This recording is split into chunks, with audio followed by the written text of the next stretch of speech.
Packet Tracer 6.2 was just released.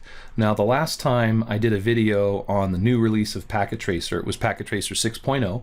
So in this video, I'm going to highlight some of the new features of Packet Tracer 6.2 and Packet Tracer 6.1. So let's take a look at some of the new features that you can do, new things that are available in Packet Tracer 6.2. All right, to start with, I'll go over here and let's take a look at the wireless devices. If we look at the wireless devices, we already had the Linksys wireless router, but now we have the Cell Tower edition and the central office server that can connect to the cell tower. We'll just go in here and grab a coax cable link and run a coax connection to our cell tower, and we've got our cell tower up.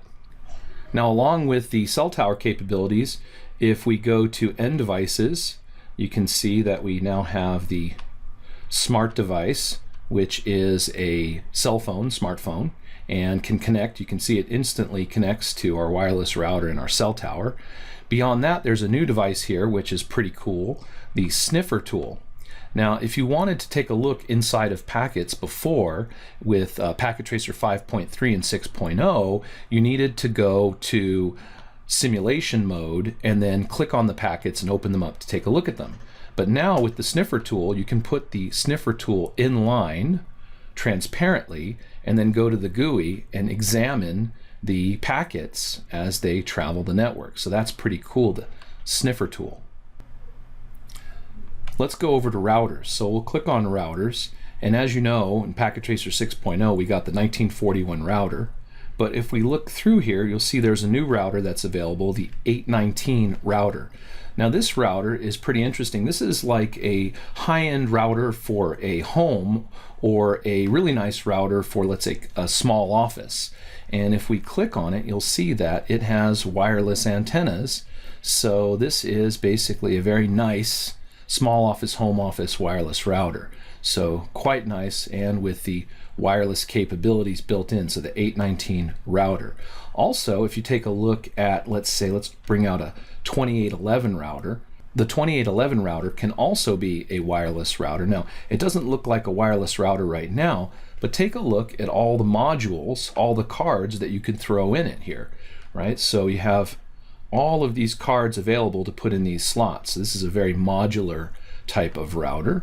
And we'll see here, where are the wireless? There it is, the HWIC AP, AG, and B. So there is the wireless module that you could put into one of these slots, and then you'd have your 2811 router as a wireless router. So that's pretty nice. Also, talking about routers, the Packet Tracer 6.1 introduced the ASA firewall. We have an ASA 5505 firewall device. Now this is pretty neat because it uses, instead of the iOS, it uses the ASA operating system command line interface.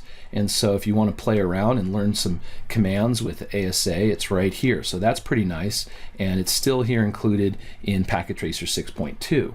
Another thing that's pretty nice, if we take a switch here, let's grab a switch.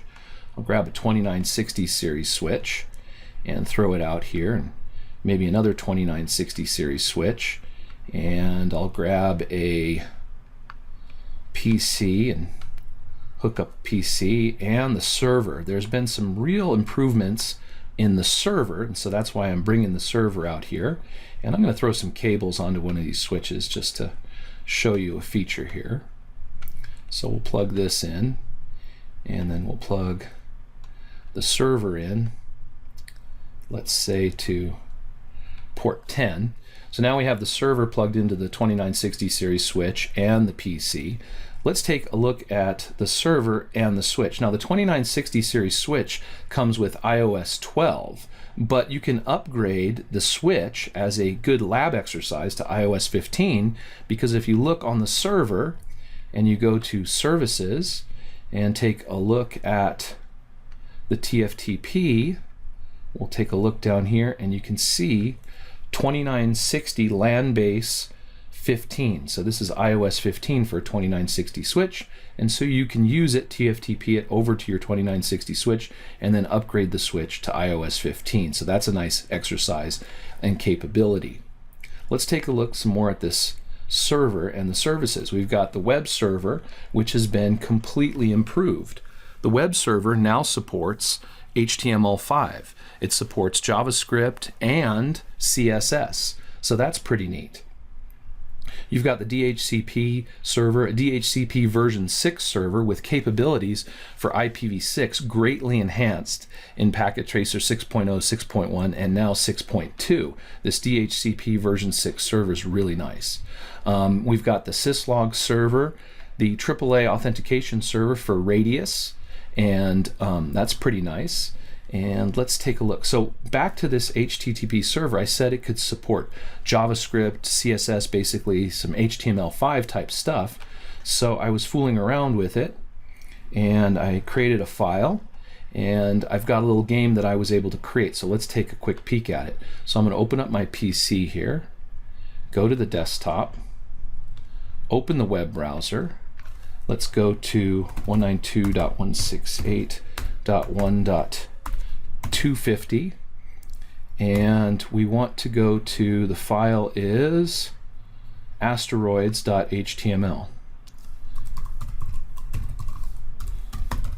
All right, I'll press go, and you can see that the game shows up here.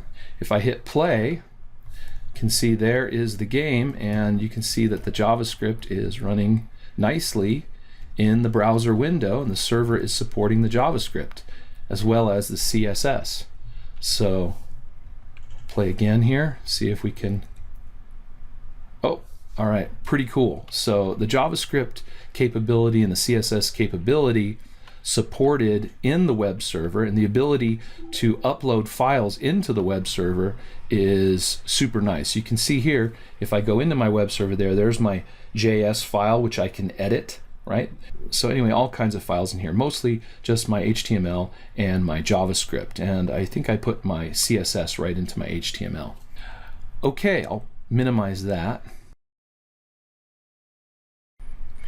Now, if we want to talk about new protocols that are supported in Packet Tracer and our switches here, the switch can run Ether channel, and the switch also has some DHCP snooping capabilities now for security. The router supports hot standby routing protocol to create backup gateways, so you can do that on your 1941 router, and that's pretty cool. That's a nice new feature, is the hot standby routing protocol. Once again, with these new versions of Packet Tracer, IPv6 support is greatly enhanced. I highlighted that last time in the Packet Tracer 6.0 video, but once again, it's worth mentioning that there's a lot of support for configuring IPv6 simulated network environments. Now, another cool feature is if we move away from this logical workspace and go into the physical workspace, there's some pretty neat features in here. So I'm in the physical workspace environment, and what I can do is I can click on navigation, and I can navigate to the different areas. I'll open up this window, and you can see here inner city, home city, main wiring closet, and then the rack, and then I can jump to any of these places by selecting it and then clicking jump to selected location. I can also just use this bar right here, and I'll go right to the working closet here, and it takes me into my rack, and there are the devices that I've put into Packet Tracer, and there they are on my rack. Now, one of the nice new things about this is that the wiring here and the support for actually changing your cabling right here on the rack. So in other words, I can select this Ethernet cable and I can move it to a different port. Now, it takes a little bit of it's a little bit sensitive right now on moving the Ethernet cables to the different ports, but it works. So you just basically have to play with it. There it goes. You can see I just moved these two cables to different switch ports on the switch. I could even take this one, and let's see if we can drop it in. There we go. I moved it over here. So now if I go back to the logical topology, you can see that the cabling has moved indeed. So that's pretty neat, and that's the enhanced support in the physical environment. And this is nice because it gives students a little bit more of a working feel of what it would look like to have equipment like this in a networking closet in a real world environment, and how things would be cabled up possibly in that type of environment. So as you can see, there's lots of new features and new capabilities in Packet Tracer 6.2, tons of new stuff to play with, and I'm really excited that get a chance to play with this all and get it working and create some interesting simulated environments.